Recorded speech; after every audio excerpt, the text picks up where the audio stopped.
बीजापुर में नक्सलियों की कायराना करतूत सामने आई है। 2 गांव वालों की हत्या नक्सलियों ने कर दी। राजू कारम और मुन्ना माडवी, इनकी हत्या कर दी गई है। तर्रेम थाना इलाके के बुड़गी चेरू गांव का यह पूरा मामला है, जहां 2 ग्रामीणों की हत्या कर दी गई।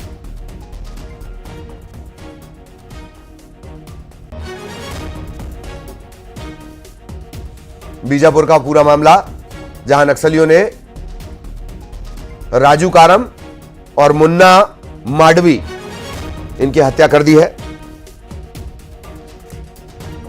जनताना अदालत लगाकर सजाए मौत देना, यही नक्सलियों का तरीका है।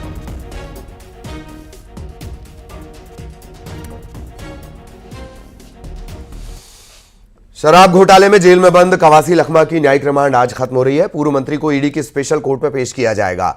ईडी न्यायिक रिमांड बढ़ाने की मांग कर सकती है। 15 जनवरी को पूर्व मंत्री कवासी लखमा को गिरफ्तार किया गया था।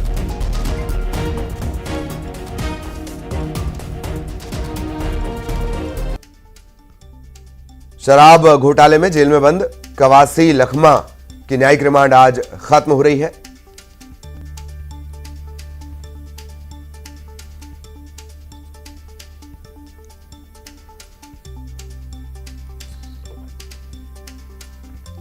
माना 15 जनवरी को यह गिरफ्तारी हुई थी। माना यह जा रहा है कि ईडी और रिमांड पर न्यायिक रिमांड बढ़ाने की डिमांड कर सकती है। पूछताछ का सिलसिला अभी भी चल रहा है। इस पूरे मामले में बड़ी राजनीतिक गिरफ्तारी कवासी लखमा की है। इससे पहले कई और अफसर गिरफ्तार हो चुके हैं। 15 जनवरी को कवासी लखमा को पूछताछ के बाद गिरफ्तार कर लिया गया था। उनके बेटे से भी, हरीश लखमा से भी पूछताछ का सिलसिला चल रहा है। रायपुर से सहयोगी तनु वर्मा इस वक्त हमारे साथ जुड़ी हुई हैं। तनु, कब ये पेशी होगी? और अभी तो पूछताछ का सिलसिला चल ही रहा है। हरीश लखमा से भी पूछताछ हुई थी कुछ दिनों पहले। जी बिल्कुल, देखिए, शराब घोटाले मामले में 15 जनवरी को पूर्व मंत्री कवासी लखमा की गिरफ्तारी हुई थी, जिसके बाद 21 जनवरी को इस पूरे मामले में एक बार फिर सुनवाई हुई थी और इस दौरान कवासी लखमा को 14 दिनों की न्यायिक रिमांड पर भेज दिया गया था, जिसके बाद आज उनकी न्यायिक रिमांड की अवधि खत्म हो रही है और आज उन्हें कहा जा रहा है कि लंच के बाद जो है ईडी के स्पेशल कोर्ट में जो है पेश किया जाएगा और इस दौरान ईडी जो है वो रिमांड बढ़ाने की मांग एक बार फिर जो है वो कर सकती है। इसके साथ ही बीते दिनों जो है पूर्व मंत्री कवासी लखमा के वकील ने अग्रिम जमानत याचिका के लिए जो है याचिका दायर की थी और ईओडब्ल्यू के स्पेशल कोर्ट में इसकी सुनवाई होने वाली थी, लेकिन दोनों ही पक्ष के वकीलों ने जो है वो समय मांगा था, जिसके बाद इस मामले पर भी आज जो है वो सुनवाई होने वाली है। और ये कहा जा रहा है कि जो पूर्व मंत्री है उनको पहले से ही आशंका हो चुकी है कि इस पूरे मामले में उन्हें जो है ईओडब्ल्यू भी जो है वो गिरफ्तार कर सकती है। ऐसे में पहले ही उनके जो वकील ने है वो अग्रिम जमानत याचिका के लिए जो है आवेदन लगाया है। बहरहाल लंच के बाद इस पूरे मामले में जो है वो सुनवाई होने वाली है और इस पूरे क्रम में उनके बेटे हरीश लखमा से भी पूछताछ का जो क्रम है वो जारी है और ईडी ने इस पूरे मामले में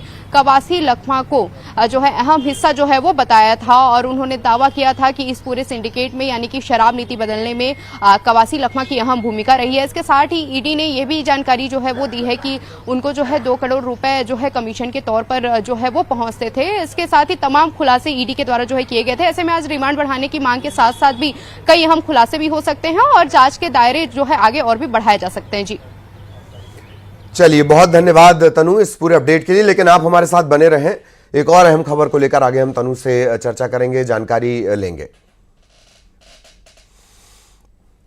कांकेर में मुठभेड़ में मारे गए नक्सली की पहचान हो गई है। मारे गए नक्सली पर 8 लाख का इनाम था। मारा गया नक्सली उत्तर बस्तर एरिया कमेटी का सदस्य था। नक्सली की पहचान जतिन मंडावी के रूप में हुई है। नक्सल संगठन के कंपनी नंबर 5 में यह एक्टिव था। कांकेर नारायणपुर के सीमावर्ती इलाके में जवानों की सर्चिंग अभी भी चल रही है। 2 फरवरी को नक्सलियों से मुठभेड़ यहां पर हुई थी।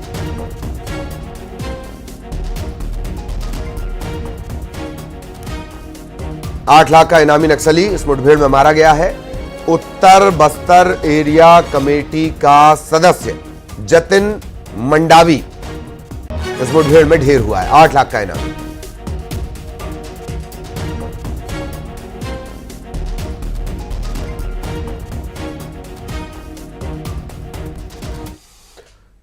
कोंडागांव में नक्सलियों पर सुरक्षा बलों का दबाव बढ़ता जा रहा है। बीते 6 महीने में पुलिस को नक्सलियों के खिलाफ कामयाबी मिली है।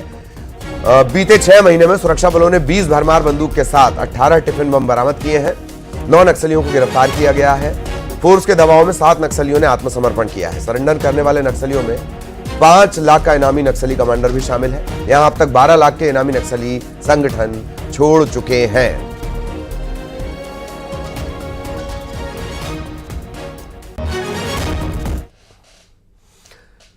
छत्तीसगढ़ में फरवरी के पहले हफ्ते में ही गर्मी का रिकॉर्ड टूट गया है। गर्मी ने पिछले 10 साल का रिकॉर्ड तोड़ दिया है। फरवरी में ही पारा 35 डिग्री के पार चला गया। ज्यादातर इलाकों में जो तापमान है वो 5 से 6 डिग्री सेल्सियस बढ़ गया है। फरवरी में अधिकतम और न्यूनतम तापमान सामान्य से ज्यादा रह सकता है। दंतेवाड़ा की बात कर ली जाए, अधिकतम तापमान 35.9, रायपुर में 35.1, बिलासपुर में 33.3, अंबिकापुर में 29.7, जगदलपुर में 35.4 और दुर्ग में 34.6 डिग्री सेल्सियस दर्ज किया गया है। जो है वो सामान्य से अधिक होने के चांसेस है। मुख्य रूप से दक्षिण छत्तीसगढ़ में, बस्तर संभाग में सामान्य से अधिक होने का चांस है और मध्य और उत्तर छत्तीसगढ़ में सामान्य और सामान्य से अधिक। बेसिकली ये पूरा फरवरी महीने में अधिकतम तापमान हल्का से अबव नॉर्मल होने का चांस है एंड न्यूनतम तापमान में भी नॉर्मल से अबव होने का चांसेस है। इसका मतलब है कि अभी थोड़ा ठंड जो फरवरी में पड़ने वाला है वो होने की तो संभावना नहीं है। और तनु लगातार हमारे साथ बनी हुई है। तनु, फरवरी में ही रिकॉर्ड तोड़ गर्मी।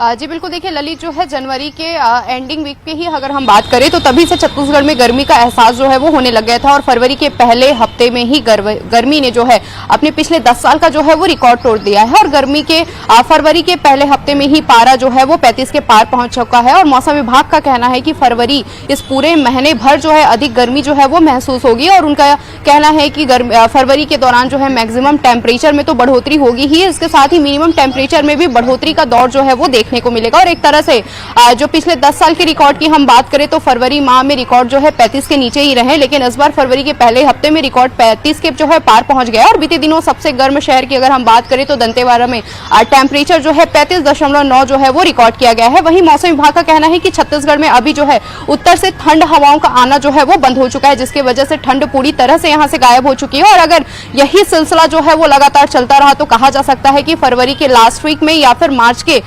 स्टार्टिंग वीक में ही लू जैसी हालात यहां पर जो है वो देखने को मिले। और लगातार प्रदेश के कई इलाकों में यही हाल जो है वो बना हुआ है। वहीं बस्तर संभाग में ज्यादा गर्मी पड़ने की संभावना जो है वो जताई जा रही है। इसके साथ ही लगातार कहा यह भी जा सकता है कि जिस तरह से मई और जून जैसी गर्मी अभी फरवरी में ही महसूस की जा रही है, तो ऐसे में कहा जा सकता है कि मई और जून में भारी से भी भारी गर्मी जो है वो राजधानी वासियों को और पूरे छत्तीसगढ़ वासियों को झेलना पड़े। क्योंकि राजधानी रायपुर की हम बात करें तो राजधानी रायपुर में ही सुबह से चिलचिलाती धूप का जो है वो सामना करना पड़ रहा है। वहीं दोपहर तक के टेम्परेचर की